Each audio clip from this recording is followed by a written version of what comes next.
Namaste.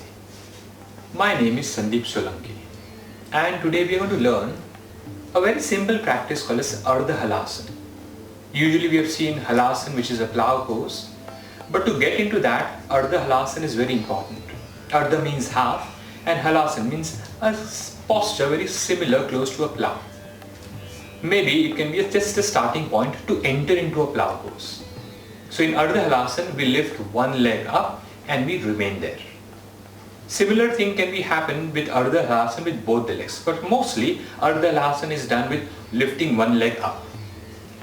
The ideal posture for this is the leg should come to 90 degree, but not necessarily, because when you start with just lifting a leg little up, you will find difficult and you cannot go beyond that point. So wherever you are, can you remain comfortable there? And then little by little, practice by practice, you can increase the degree from 10 degree to 20 to 30 and finally reaching to 90. Sometimes, even after practicing for days and weeks or sometimes even months, you will find that reaching to 90 becomes very difficult. It may be because of limitation of certain structure which is not allowing you to go towards 90. But that's perfectly fine. Wherever you come, if you can hold there with ease, if you can focus your attention on the breath, if you can engage your abdomen with every exhalation, that's how strengthening of the abdomen wall will happen, which is also one of the purpose of this asana. When you perform this asana, it is very good for people who have indigestion or whose appetite is weak. The appetite will also improve. Those who have flatulence, excess of gas, even this asana is very good for that.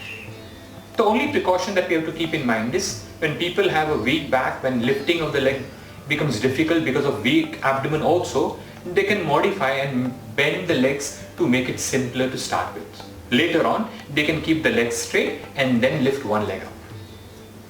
Let us see how to perform this asana. And lying down in the supine position with both the feet together and hands by the side of the body.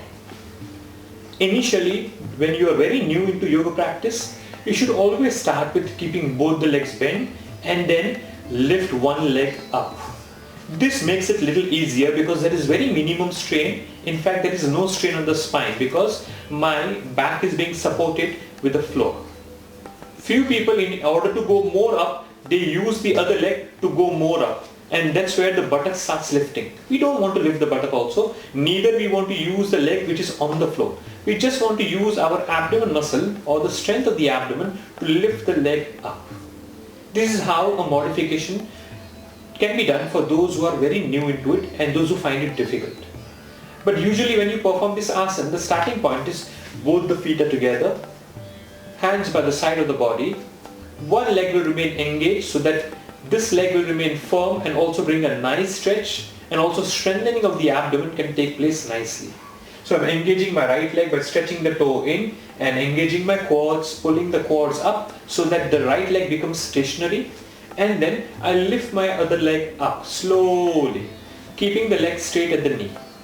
When I do this, I may come to a point, and when I find difficult, I will just remain there. No need that I have to come to a particular point only.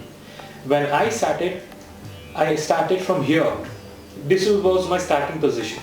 But with practice, I've increased my range and I've come up to here. Now I will remain here, making sure my lower back is flat. It is not being pulled up away from the floor. It is flat on the floor, pulling the navel button in. And I can hold here with breathing. I will inhale, and when I exhale, I tighten the abdomen a little more inside so that I can strengthen my core, strengthen my abdomen, lower abdomen region. I can hold here for a few breaths, maybe starting with 3 breaths to 5 breaths, later on extending it to up to 10 breaths also. And then I gently come down. Remember, this is an asana. That's the reason why the movement that you do should be done gently, not in a sudden way. It has to be moved in a very gradual way. So this is how you have to try with one leg and then with both the legs. Now we will see Ardha Halasana with both the legs, where we have to lift both the legs together up. When you do this, you will find if there is a weak back, people will find difficult to do this. So what they can do is they can keep the hand underneath the back so that lifting of the leg becomes easier for them. This can also be practiced. But with this practice later on, you can do with both the legs straight and lifting both the legs 90 degrees like this. Make sure that the lower back is flat and then holding here with ease. Knees are a little straight, abdomen is engaged. Inhale, when you exhale, tighten the abdomen in. Hold for about 3 to 5 breaths and then slowly, gradually release. Sometimes you can use the support of the hands to press the hands down into the floor to bring the legs down, not suddenly but gradually. This is how the Ardha Halasana or lifting one leg is possible, and later on even lifting both the legs in Ardha Halasana will be possible. These practices will gradually help you to move towards Halasana also, because once the core becomes stronger, lifting the legs also behind becomes easier. Simple practice but very effective practice. Keep practicing. Friends, thank you for watching the video. If you like the video, hit the like button and don't forget to subscribe. If you have any queries, any questions, please feel free to write. We will revert it back to you.